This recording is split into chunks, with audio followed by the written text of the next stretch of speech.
Good morning and welcome to the Point. A month ago on this program, we were talking about a partial, temporary shutdown of the federal government. The argument over why the government was shut down was at least partially spurred by the Affordable Care Act, or as some people call it, Obamacare. Now, more than 30 days after the Affordable Care Act has gone into effect, or at least the sign-up, there is still a lot of conversation about exactly how that program is going to work, or from some perspectives, how it's not working. The website where you and your neighbors are supposed to be able to go and take advantage of the exchanges has not worked well, to say the least. But why not let the consumer decide what? This week on Capitol Hill, there was a hearing about that very thing. It was in the Energy and Commerce Committee, and that committee is chaired by Southwest Michigan Congressman Fred Upton. The hearing was at times contentious with the Health and Human Services Director. I'm talking about an end-to-end security test. Tell you how covers the cross of the boundaries. But I can tell that information. I can tell you they're not, and I'd be interested to hear why not. And it's not clear that any rock-solid answers came out of that gathering, although we did sit down and talk with the chairman of the Energy and Commerce Committee to get his takeaway. Did you come up with any, if not answers, solutions in that hearing? Well, a couple things. It's not over. We've had about 8 hearings, 8 or 10 hearings, I think, over the last, 9-10 months, something like that, between the Health Subcommittee and the Oversight Subcommittee. Smaller groups. This was the second full committee hearing, as we had the contractors in the week before, and frankly, we wanted Secretary Sebelius with the contractors. But her schedule, even though we asked her a couple weeks in advance, she was not able to do it. Which is why we had the big hearing yesterday, as we did with the contractors the week before. A couple things. First of all, she agreed to come back first week of December to see how the rollout is going. One of the questions that both the Ways and Means Committee and our committee asked was, how many people have actually been able to sign up? I mean, we're getting some data, some just stories, don't know if it's true or not, but it's pretty bad. We also know that the website, actually a story that was made public earlier this week to, I guess, some news organization was able to figure out that the administration was told a month out that this thing wasn't going to be ready, yet only 2 weeks out, 2 weeks prior to October 1st when the signups were supposed to start, they told us everything's going to be fine. Don't worry, everything's fine. That's what they told us all along. So now the administration is saying it'll be up and running before the end of November. Trust us. Well, I work for President Reagan. Trust and verify. She has agreed to come back in early December to tell us where things are, so we'll see. But the other issue, of course, now that we're almost really spun off to is so many Americans, literally millions, are getting cancellation notices in the mail from if they have an individual policy, many of them are being canceled. Maybe even as 60 to 70%. We don't know yet. And for those folks whose policies then expire at the end of this year, they're being told they've got to go onto the website, which of course isn't working. And when they do get through, they're finding in many cases that those premiums are going up maybe as much as 200, 300, even 400% premium increase, in addition to deductibles going up in the thousands of dollars. That's not a good answer. And remember, when the bill was enacted, in the regulations then itself in March of 2010, it said that if you had an individual policy that was effective that day, that was good. That was good to go. Then the regulations were changed, and the president even said as late as last month, September, that if you like your health insurance, you don't have to do anything. You'll just keep it. Well, that's not the case for lots of people who are getting those notices in the mail. I've now introduced legislation, almost 100 co-sponsors. We're urging the leadership to take it up on the House floor for debate even before Thanksgiving, and I think it'll be bipartisan for sure, that says if you had a individual policy in January of this year, that counts. That counts so that you don't have to sign up for something else, and you're not going to get penalized by who knows who, the IRS or anybody else, to make sure that that's good for a year. And then would it revert and you would? Yeah. Okay, well, let me ask a question, because the narrative that developed after your hearing goes something like this. You and others said, look, we're hearing about perhaps millions of people that are going to get notice. And again, most of these people would be individuals who have gone out all individuals to buy their own. So it's not people who are working at a company that it's not employer that are based. It's involved. people that have an individual plan. So first of all, it's that section of the population, and then those people that are being notified are going into the exchanges. But the narrative from your side of the aisle is, look, these people had insurance that they were told that they could keep, and now they can't keep it. From the other side of the aisle, the narrative goes something to the effect of it's the insurance company's fault because they don't comply. So where is is there a median on it, or do you believe that this is simply a matter of a change of regulations that makes the insurance Well, then companies change? why did they change? The answer then is, then why did they change the regulation to move it from what was in place in March of 2010 to really any changes that it might have been made to the plan that would then disqualify it and result in the letter going to the individual? Insurance companies want to sell insurance. And individuals want choices. That's what this ought to be about. And if maybe it's not quite as good a plan as maybe the exchange, but maybe those folks don't want to pay as much. Maybe the health benefits. I mean, who knows what the reason is? But because of these glitches, why do you want to force all these people off a plan that they were told, if they liked it, they could keep it, and force them into something else that they don't want nearly as much, let alone figure out how to get through this hassle of these websites? What is I can't ask you the outcome because you don't have a crystal ball, but what is your goal as the chairman of the Energy and Commerce Committee? And Commerce has big oversight over this from a lot of different directions, quite frankly. What is the goal? Do you want to find a way to make this implementation work? Do you want to find a way to revise the overall Affordable Care Act? I mean, I know that there are some in your party that want the Affordable Care Act to go away. And we've gone through this exercise time and time again. And under the current political circumstances, it suggests to this observer that's not going to happen. Yeah. Well, look, there are so many things that need to be fixed. Yep, some of them have been. So you'll remember that there was a provision a couple years ago that was going to require every small business that had literally a $200 transaction with anybody else was going to have to file a separate 1099 form with the IRS, allegedly, so I guess that could be taxed. So AT&T told us, oh, who doesn't have a cell phone just about? Does that mean that's for every small business that has a $200 cell phone bill? Hello, that means you're going to have to do a separate 1099. Not only AT&T, but also the small business with fines to come in if you didn't comply. So there've been some fixes. The president himself was given some waivers. He extended the employer mandate. He extended it, for a year. Doesn't take place.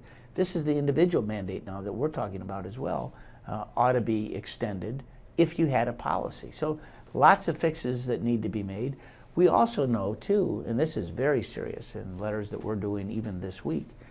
We want to make sure that whatever data an individual puts into that website to sign up stays not classified, but personal. That it's not available for identity theft or hackers or whatever. And we have good reason to believe, a lot of media reports are out there, that in fact that is not the case.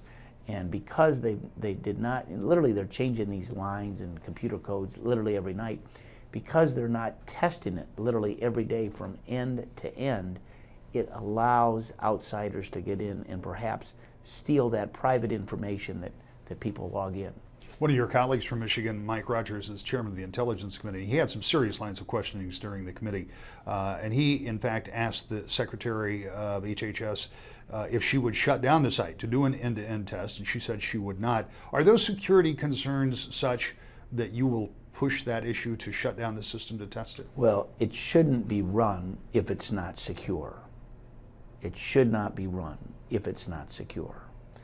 And if we can show that it's not, then someone needs to go back to the drawing board and figure out how to make sure that that information remains private and not available to anybody across the globe who might try to steal that information. And we're going to try to get some answers literally within the next couple of days and see where things are.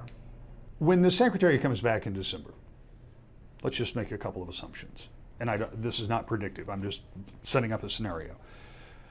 The website has largely been addressed. Your concerns about security have been taken care of, and it's operating at 80%, let's say, so people can get on, which would be a You're considerable. not knocking on wood. Well, I'm just trying to set up this scenario. I'm trying to gauge where this goes, because if this rollout gets smoother, if the website At some point it will. Right.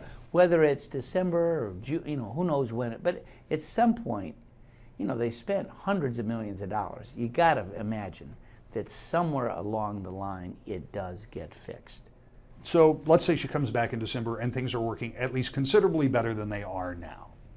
Do you and your committee at that point say, okay, we're going to set about trying to find ways to fix problems that we, on both sides of the aisle, and in your case particularly you and the Senate, can agree on, and try to make those fixes and move forward? Are we about to the point where the Affordable Care Act, Obamacare as some call it, is no longer going to be a stumbling block for everything else that happens in Washington? Well, it does need, remember the whole scenario, and you watched this when it happened.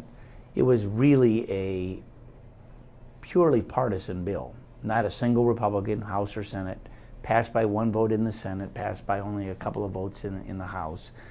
There were a lot of good ideas that were left on the table that never were part of the process, and now we've tried to fix a good number of things. So the issue of the 1099s, a good number of waivers, there's still a lot that needs to be done. So the first step, of course, was having individuals log in to see if they could create an account.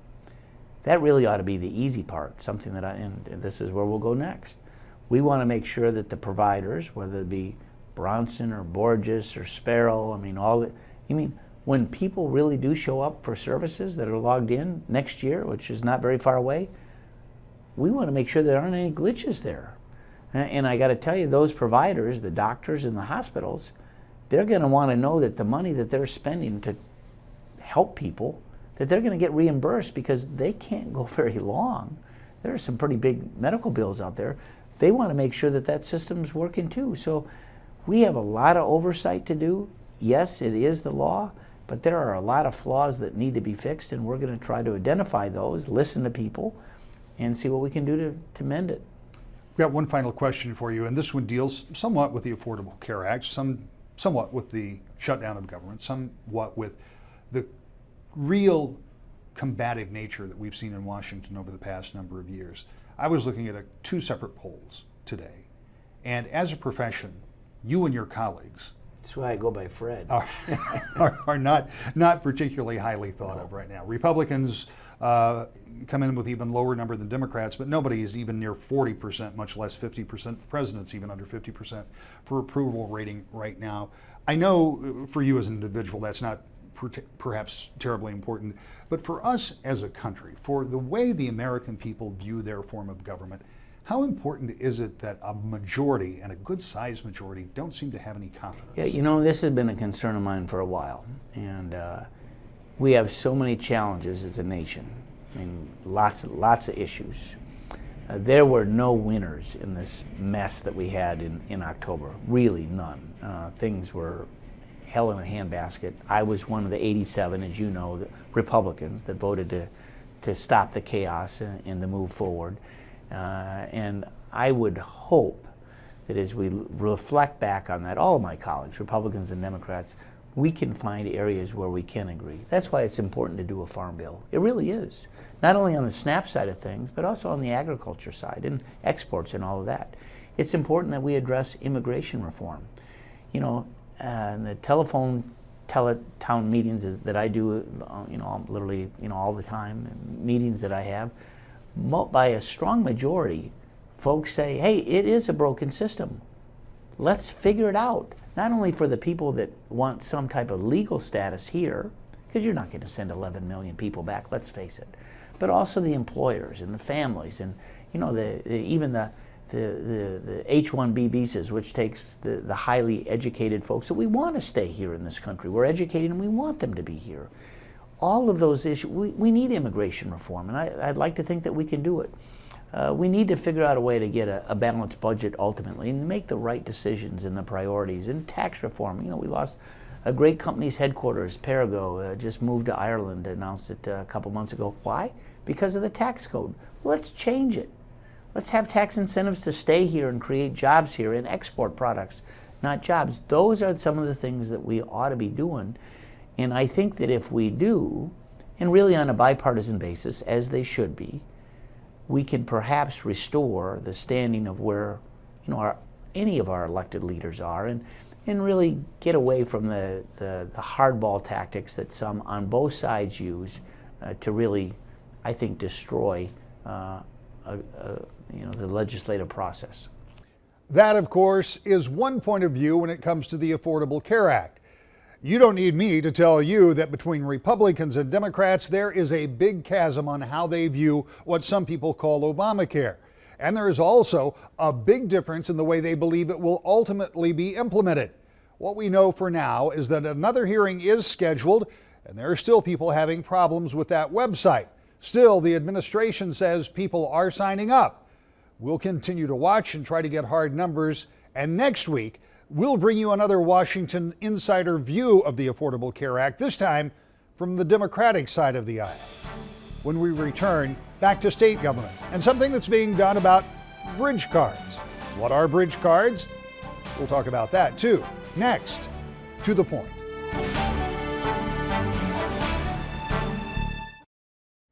Welcome back to the Point. In Lansing this past week, legislation was discussed that would change how people use bridge cards. In just a few minutes, a state senator will explain how those bridge cards are used overall. But there is a question about where you can use them, particularly when it comes to take money out of the direct cash assistance portion. New bills Republicans passed over in the Senate would limit where bridge cards could be used. We talked to Senator John Prose about why he thinks that is appropriate.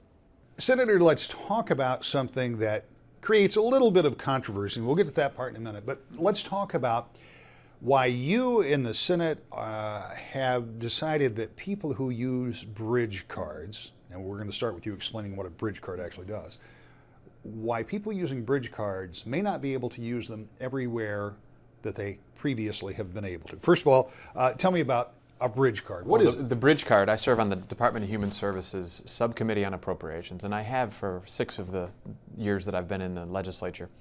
And the bridge card itself is the electronic card that is used by folks who are receiving services or benefits from the state, whether they be food assistance program, which is formerly called food stamps. Food stamps, right, what people still exactly. think of in that terms. Whether it be cash assistance or assistance that can be provided for other benefits that can be provided through Department of Human Services. Those benefits that should be there for those folks when times are tough and they're looking for that opportunity to get themselves out of whatever challenges they may have. And the bridge card is a convenient way, and I think a legitimate way because it decreases paperwork and so forth. You can load a bridge card and use it like a debit card with whatever benefits and services are provided by the state of Michigan. There's a certain level of security that's provided. It makes some sense. We're a credit card and debit card driven society these days. Not a lot of people carry cash. This is a good way for us to be able to provide a good system, I think. Now, this bridge card, as you say, can be loaded with different benefits. For example, if I'm receiving SNAP benefits, the nutritional, supplemental nutritional concern, is that part of that card good only for physical goods, or does it have a cash value? It doesn't have a direct cash value. That one would be for the physical goods themselves. But what will often happen is that the cash portion of bridge cards themselves, of which there are various programs, including cash assistance directly. Direct cash assistance. Direct cash assistance is loaded in a debit fashion on that card. The card is then taken to an ATM. The ATM is swiped. PIN numbers are used, just like any one of us that would be using it. In this case, it's the bridge card that has federal and state dollars, some of which are direct federal taxpayer dollars, some of which are direct state dollars that we send to the state government, but both of which are valuable for those individuals who need some assistance, a hand up at a time. God forbid it be one of us. That ATM then spits out the cash is then used. Here's where the rub comes in. We have not been able to, or nor have we put into statute the kind of prohibitions that should be there, and we're at risk of losing $37 million of federal funding if we don't change it and eliminate the possibility of bridge cards being used at strip clubs, at racetracks, and at liquor stores. It seems logical, and it seems a little bit difficult to believe that it hasn't happened in the past, but we haven't fixed our laws. We have now. We've sent it to the House of Representatives with strong bipartisan Republican and Democrat support.